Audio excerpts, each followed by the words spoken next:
नमस्कार, आपण पाहता हिरकणी न्यूज. हिरकणी न्यूज प्रत्येक क्षण ताज्या घडामोडी आणि महत्त्वाच्या प्रत्येक बातमीसाठी नेहमी तत्पर. कोल्हापूर हादरलं. व्याजाच्या पैशाच्या बदल्यात महिलेसोबत शरीर संबंध ठेवले. कोल्हापूर शहरानजीक असलेल्या एका गावात धक्कादायक प्रकार घडला आहे. व्याजाच्या पैशासाठी एका महिलेला शरीर संबंध ठेवण्यास भाग पाडल्याची घटना घडली. या प्रकारामुळे कोल्हापूर शहर आणि परिसरात खळबळ उडाली आहे. वाहन चालक म्हणून सोबत येणाऱ्या एका व्यक्तीने पीडित महिलेला पैसे देऊ केले होते. तो वारंवार तिच्याकडे पैशाची मागणी करत होता. शेवटी त्याने व्याजाचे दिलेल्या पैशांच्या बदल्यात पीडितेसोबत शरीर संबंध ठेवले. पीडितेला तसं करण्यास त्याने भाग पाडल्याचा धक्कादायक प्रकार घडला आहे. वारंवार पैशाची मागणी करूनही शारीरिक आणि मानसिक छळ केल्याची तक्रार महिलेने दिली आहे.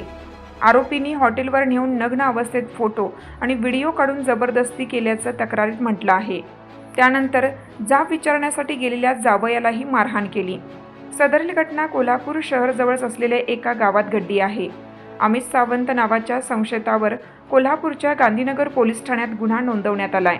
व्याजाच्या पैशासाठी महिलेला शरीर संबंध ठेवण्यात लावल्याच्या गंभीर प्रकारामुळे परिसरात खळबळ उडाली आहे. आपल्या हिरकणी न्यूज चॅनलला लाईक करा, शेअर करा आणि सबस्क्राईब करायला विसरू नका आणि रहा अपडेट.